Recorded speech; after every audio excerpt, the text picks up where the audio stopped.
So first things first, let's open Procreate.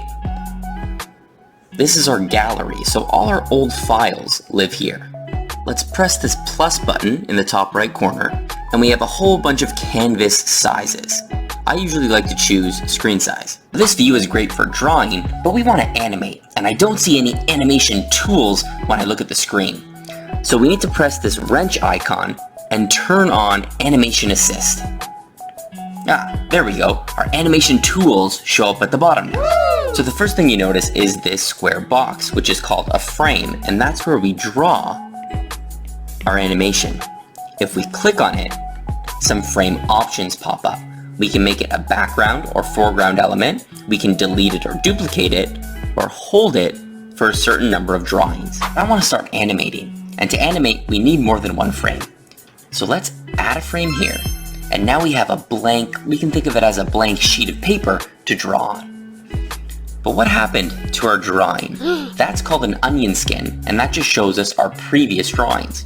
We can change how they look in the settings. How clear do we want to see our onion skin? We could change the opacity. And how many frames do we want to see our onion skin? So if it's set at 1, it just shows 1 frame before and 1 frame after. If it's set on 2, it'll show 2 frames before and 2 frames after, right? It goes all the way up to, let's say, 12. The last setting for onion skin is the onion skin color.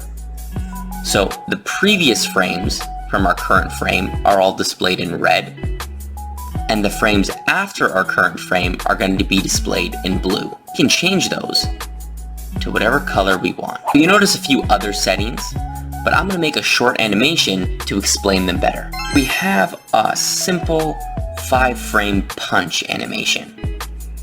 Now let's take a look at the settings to kind of get a better sense of what they are. The first thing you'll notice are onion skin. Like we said before, it's showing 1 frame before, 1 frame after. The frames before are in red, the frames after are in blue, just like we covered here. We can set the opacity, let's turn those down. Now let's take a look at the play settings. The first thing let's look at is our frame rate, is how many frames go by per second. So right now it's at 8, so 8 frames equals 1 second. We could change it to 24, we could change it to 30, right? So if we play this, it's playing at 13 frames per second. We'll slow it down. Now it's playing at 7. We'll speed it up. Now it's playing at 30, right? You get the idea. So if you notice, it's also looping, right? So it's playing once and continuing to repeat. We can change that to ping pong. So it plays once and then it rewinds. We could change it to one shot, where it just plays once. Whatever you want to do. So all those settings are pretty self-explanatory, but now comes the hard part. So let's say I wanted to add a different layer on top of this drawing to maybe add some color or something, or clean up my line work. Well, to do that, we need to open our layer editor. What you're gonna notice is if I scroll through the timeline, each frame that I choose in my layer editor corresponds with a frame in my timeline, right?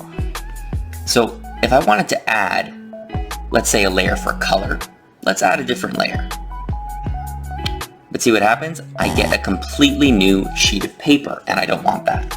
So I'll drag my layer, I'll hold it, drag it on top of the frame that I want, and now it creates a group, and that's what I want. So if I reorder these layers within the group, now I can add some color underneath my line work.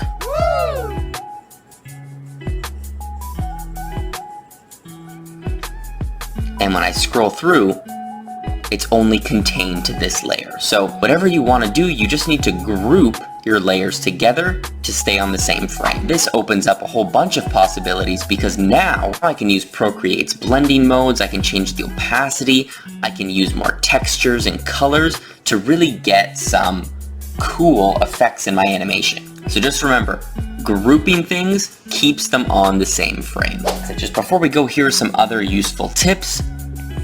These are just Procreate things in general. Undo, you can tap 2 fingers. If I'm on a layer, I can select the selector and move my animation around like this. Undo. If you're using the Apple Pen, if you want to switch to your eraser, you can double tap and it switches right there. So now I can erase. So those are 3 very helpful tools for me.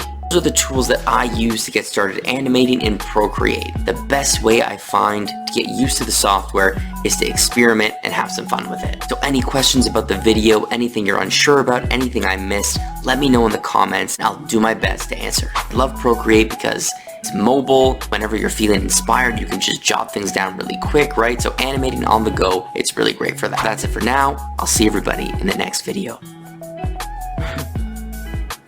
Marlo is